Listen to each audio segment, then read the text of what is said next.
Hi, everyone. Welcome to the Higher Ground podcast. I'm excited today to have Michael Moore on our show. Mike and I started working together almost 20 years ago when we worked for New Leaders for New Schools and also did a fair amount of leadership pipeline and selection work with districts after that. So excited to be back together to talk about talent in K-12. Welcome, Mike. Great to see you. Wonderful to see you. So, one of the things you and I were talking about before we started recording is both the lessons we've learned over these years, you a few more than me, in education and working with K-12 systems, but also what does it mean for the next generation of leadership? So I guess to start from, where do you feel like 20 years ago we were when we thought about leadership and the role of school leaders and district leaders, and where are we today? Well, even 20 years ago, one of the things that I said was that principals are the most important people in any school system. And I really believe that because they are in the middle. So they're the ones that are taking things from above, from the regulatory environment, from the boards, from superintendents. And they're also the ones that are dealing day to day with the things that come up on their campus. So one of the things I've been saying lately to folks is I feel confident, even though I've been out of the system for 20 years, that I could be a superintendent and be a good one tomorrow. I'm not sure I could be a principal tomorrow. I mean, the environment has changed so much with social media, with the variety of student needs that come up, with the way that families deal with school systems, with the different requirements that are being put on folks. So I feel like what I've learned about leadership is that campus level leadership with faculty, with families and students is more important than ever. And what do we do? I think about when we worked at New Leaders, and there's still programs like New Leaders and others trying to bring in folks to the system and train and coach them. But it feels like some of the energy around that has waned as districts have felt more restriction on resources and as folks have felt like the talent pool is tighter. So, are you seeing any promising innovations, either in particular systems or nationwide, that we should pay attention to? Well, I feel like we're starting to broaden the definition of grow your own a little bit. And what I mean by that is that the first generation or two of grow your own were like programs, right? Or partnerships that you would do. And I feel like I think all the way back, this is something you can relate to, Christina. I think all the way back to when Rob Schwartz and his folks were at ISEF in LA. And I can remember having lunch one day out there and talking to a campus leader, and I said, what's your background? And he was like, I went to school here. I was a dean here. I was a teacher here. I came up through. And so I think more and more in mid-sized to large urbans, for example, we're seeing people not necessarily look out for programs or look to partnerships, but to try to be sure that they're tapping folks at each level of the system and bringing them into their own kind of differentiated pathway and eventually bringing them into school leadership. I think you've done a lot of that work, I know, in Charter. Yeah, I talked to Heather Kirkpatrick a few weeks ago from Alder, and how Right. needed is their focus, their I earlier know. stage, right? But their focus on getting the paras and getting people in the community and kind of getting them into pipelines for leadership. Well, teaching first, but then hopefully long-term leadership. And there's some friction there, right? Like sometimes those folks don't have a BA. Sometimes they need extra support to get the classes done and get the training done. But I do think the grow your own, there's more focus on that. When you and I worked at New Leaders 20 years ago, half the people that I recruited for the Bay Area program were coming to the Bay Area from somewhere else. And I don't think that's true anymore, right? No, it feels like knowing the roots of where you are is an important thing, and I feel like that's the benefit of the current generation of Grow Your Own is that you know your families, you know your environment, you understand what the expectations are, what the needs are, and that just feels tremendously important to me, rather than being more technocratic, which I think is what we saw 20 years ago, 15 years And a little less prescriptive, maybe, right? I think we had ago. more Yeah. like, here are the specific criteria you have to have. I think we're a little more expansive now. Well, we see that. I mean, in concrete terms, we see that in the walk back from teacher evaluation, for example. So, I mean, 10 or 12 years ago, principals spent all their effort, doing classroom walkthroughs and doing evaluations and all that. And as states have rolled back requirements, districts and principals have rolled back their requirements. Now, I think there's a real need to be able to give good, informative coaching advice and feedback when you're in classrooms and to be in classrooms a lot, but that's different than filling out the ratings on some evaluation form that takes 3 hours to do. Yeah, the Danielson, right? The famous 19 Yeah. point rubric or whatever. It's take Let's longer not to do read that. it than Let's it not do did that. to walk through. How are districts responding to this current moment? I ask because you're way more plugged into the bigger district landscape than I am. How are districts responding to this current moment in terms of shifts in federal policy and even state policies post pandemic? Well, it's interesting. I guess I would say two things. That there's a reality-based thing, which is that The guidance that people are getting changes all the time. It's confusing to people. I mean, we watched, for example, the president and Secretary McMahon talk about moving most of federal title money to block grants. And then all of a sudden, Congress put its foot down and said, no, we're not going to do that. So people who were being encouraged to move toward block grants had to like slam on the brakes and stop and think, okay, we still have to deal with Title One versus Title Two, Title Four, and so on. So there's that part of it that's just trying to figure out where things are. My colleague Dana Zorvik does an excellent federal flash with that every single day to say, here's where we are with this today, because it does change every day. But the other thing I think that superintendents have been better at in the last, let's say, in 2026, has been not overreacting. So I think when I was a superintendent, there was a tendency to say, as a superintendent or as a board, things like no travel, no new curriculum materials, that kind of thing, these blanket statements. And then districts just grind down to a halt when they do that because that's what keeps them going. And so I think superintendents and boards now are more sophisticated and just thinking like, we'll wait it out. We know that the federal money from ESSER has gone away. We have to cut back some positions. Student enrollment is falling, but that doesn't mean that we'll just make blanket statements about that and, just kind of let things wither. My favorite war story about that is that when I first went to urban schools human capital academy in 2010, I guess it was, most of the districts I work with, you'll remember that was in the downturn of 2008. They had completely eliminated recruiting. They had no recruiters in these big districts, and I was like, where did they go? You still have to hire math sub teachers and sped teachers, and they're like, well, we've ripped 300 teachers. We don't think we need recruiters. And it's like, well, you need both, right? You got to rip 300 teachers, and you still have to go find sped teachers and STEM teachers. So I think districts are more sophisticated now about that than they've been. Definitely, yeah, I remember that time working with New York Public Schools and other districts, and some of the work I did was honestly just helping them build out their recruitment calendar and the activities, because what they called recruitment was actually just processing applications, and what I called recruitment, which is strategically sourcing a pool of people, wasn't even on Right, their radar, right? right. And so I think that's part of it too. I think that's different. I do think that most districts understand. We're working with San Francisco Unified right now on a deputy soup, and it's like the direct report to the superintendent who's going to lead everything related to academics and schools and instruction. And they're taking very seriously that role, right? And paying it very appropriately and hiring someone like us to go and find that person. And so I do think there's an understanding now that you need the highest quality people in seats. So, what do you think is next? Well, there's so much buzz around AI.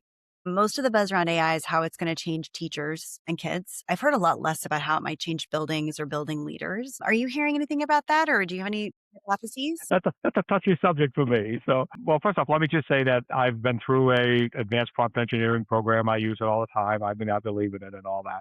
And I get very frustrated with educators who say that it's the next big thing. I described it in a LinkedIn post a few months ago as it feels like it's a Rumpelstiltskin moment for me. Like you have something that could be something, but we're trying to make it into gold when it's not yet gold. I guess what I would say, it's April 1st, I guess now in 2026. What I would say is that it's a wonderful opportunity to reduce the workload of the adults in the building. And I think it's also a wonderful opportunity to tend to a weak muscle that we've developed when we work with kids, which is critical thinking, right? That we've done a poor job for a generation or two teaching kids to be good critical thinkers. And AI skills are a good way to get them to think more critically about what they're looking at. But I don't feel like it's going to be in the next, let's say, 3 to 5 years, the panacea that we would like it to be in K-12, only because I think what works in K-12 we know is a teacher who understands their students and can address the needs of their individual students. And we see districts now pulling back Chromebook use, some of the stuff that we got into the habit of when we went through the pandemic, because we feel like that puts a barrier between that student contact with that student. And therefore, we shouldn't be, for example, too surprised when our student attendance rates are low, because it's like I can stay home and play with my Chromebook. I don't need to come to class and have a teacher ignore me. Yeah, it's such an interesting moment, right? I think for parents too, like the value of school, the stated value, partly because parents have more flexible work arrangements. So, and they've also figured out ways of kids being home and not being at school. But I also think that the value, in some ways, it's good, right? It's shown some lights for parents on what their kids were actually getting at school. But I also think it's made people question or minimize perhaps the value of school in ways that could be harmful. And, we're seeing that in enrollment declines. We're seeing that in, just attendance rates being low across systems, right? Yeah. Yeah. Well, yeah, what I would say about that is, and this is an important point that when I knew I was doing this, I wanted to be sure that I made, is that, there's nothing like a talented teacher in front of the right students. And so we increasingly don't have that because we've diminished the power of teaching. We've taken voice away from teachers. And so the only way we're going to get to the right place with that is to ensure that teachers are paid well and that they have working conditions that work for them. And right now, I feel like we're not in a solid place with either of those. And then to go back to how we started this conversation, I feel like the extension of that is that other than the specifics of the pay, the working conditions in particular are almost completely under the control of the campus leader or the principal. And so that takes us back to being sure we have principals who understand how to work well with teachers to make their daily experience a positive thing so that they give a positive experience to students. The teacher pay, I mean, we're now coming up on a 30% pay differential between K-12 teachers and everybody else with a similar background in terms of their graduate training and that kind of stuff. 30% makes it not a rational thing to want to go into teaching. So we're going to have to get a jump on that at some point. Yeah, and I think, it's interesting to think I've heard from folks that work with TFA, Teach for America, that, you know, there's some optimism that with AI changing entry level jobs, I mean, the entry level jobs I had the first few years of my career aren't going to exist. I don't think they're executive assistants making tennis appointments, right? I don't think that or getting bagels for people. So I think that job I did initially, where I also did a lot of other things too, but I don't know if that exists anymore. The teaching might be more attractive. So that is an interesting thought that some people have, right? And will that change it? And at the same time, when I was talking to Katrin a couple weeks ago, she had a good point that like maybe with AI or technology, there might be interesting ways of leveraging it to change who's in the building in terms of like opening up opportunities for people to be in the building. Maybe there'll be new opportunities for new skills, or, you always are going to need that amazing teacher in front of kids in a classroom, but will there be other roles in schools that might be interesting that we could introduce that would bring new skills or new people in? And I don't know if that's the case, but that Yeah, would be. I feel like one of the ways we can think about this and bring both the adult and the student world together around AI might be to think about, are there non-custodial teacher roles right now, so instructional coaching roles, maybe some of the spread roles, some of the IEP roles, some of the stuff like that, that we could do better with technology and eliminate those positions to save money to pay actual master teachers to teach, I you love know, because we're going to have to get headcount down. If we're going to increase pay, we're going to have to get that. headcount down. And getting headcount down, particularly with falling enrollment, is not an easy thing to do. And so to think about, well, what are the productivity improvements we can see? And I mean, in this case, I mean humane productivity improvements Right, of course, yes. that would actually make it a better working day for a third grade teacher or a middle school math teacher with fewer interruptions and more control over their agency. I think that may be a way of both improving the working conditions and doing something about pay. Yeah, I mean, when you and I started working together, we were here in Oakland where I live, and, the district, I think, then needed to close 20 schools, and now they probably need to close 40 plus, right? Yeah. To be Yeah. solvent. And it is sad because we can't pay our teachers what we need to because we have too much headcount across the district and all the offices and all the places, right? And so I think that, uh, you know, we keep thinking that the moment's going to come and hasn't quite come yet, but it's going to have to come soon. There's just no way we can continue in our large districts to have the deficits we're running indefinitely. There's going to have to Yeah. be. Well, we have someplace between 6 and 7 figure surplus of teachers nationally compared to the enrollment. So the enrollment's been going down and the number of teachers has been going up. That's not sustainable. If let's say we have 3.5 million teachers now nationally, we really need like 2.7. That's a lot of bushes being beat to find that extra 600,000 teachers, right? When maybe we don't need them if we simply organize better or right size better. It's painful. I want to acknowledge that I think, particularly school closings, but even right sizing campuses is just a tremendous equity issue for the folks who are already historically underserved and mistreated. So I don't want to in any way minimize that. But I also think that when you're in a neighborhood in Oakland or any place else where your school was built for 800 and it has 175 kids, you're probably not getting the kind of education even there that they would get if they were back in a school of 500 or 600 students with a full service menu. Definitely. Well, one of the things that you and I were saying before we launched into this that I want to sort of end with in a positive way is that, sometimes it's easy to get down. Those of us who've been in this world for a long time, in education reform for a long time, it's easy to get down on all the things we tried that may not have been successful in the ways we wanted. Right. And I also think that it's great to celebrate some of the things that have gone well. Some of those innovations have intended consequences of bringing in excellent people to systems, right? Oakland, for example, most of the leaders in Oakland education, whether within or outside the system, so many of them founded small schools, worked in small schools, were part of new leaders, were part of Teach for America, right? Part of these like networks of people bringing in talent. And so I guess I just wanted to give you a moment for that reflection, given all that you've seen. But like, how do we kind of help people feel positive that even if the exact intervention we put into place may not have worked exactly the way we did, that sometimes it still can have a positive ripple effect? Yeah, and thanks for that. So Jody Spolar, who was a partner with me at Urban Schools back in the day, she and I have been writing a little bit about this concept of stability. So she was the chief HR person in Pittsburgh back when they had the $100 million in Gates money. So she's, as an HR person, she has spent a lot of time talking about teacher retention, strategic retention.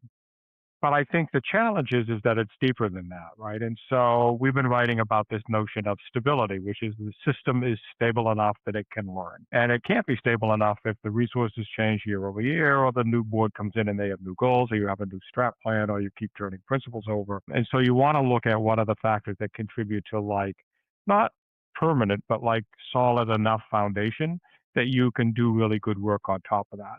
And picking up your point, I feel like one of the most solid foundations we can provide is relational networking up and down in the system and across the system. So if principals have time to be with each other, to talk to each other about their challenges, to work on policy practice together, teachers have the same. And then at the campus, for example, principals are not engaging in some district initiative rollout, but they're actually talking with teachers and learning from teachers, and teachers are talking with students and learning from students. That's building a robust muscle around just people being together in the space. It's creating a community of practice for folks that they can work from to work on the more challenging things. But, you know, this is my second year in education. And one of the things that I've said for 52 years is we know what to do. We absolutely know what to do. We just don't stick with it long enough for it to work.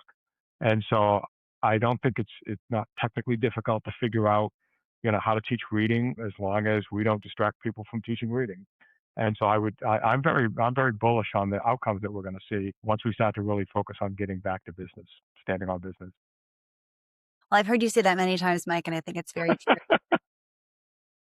That's a great way to end us here. Any final thoughts for the audience before we wrap up? I don't. I appreciate being here, and I know what good work you're doing in the field. And I also, just a personal note, I also say to people all the time, if you want to see somebody who took something, created something, and grew it into something that's changing the field, Christina and Agility is really a good place to look. Touches me always. So thanks for that. Good to Thank see you, you. Mike. You've been a great support to me over the years and a great mentor. So thank you. Thank Great you. to Good see to you. hear. Yep. Bye. Take care. Bye bye.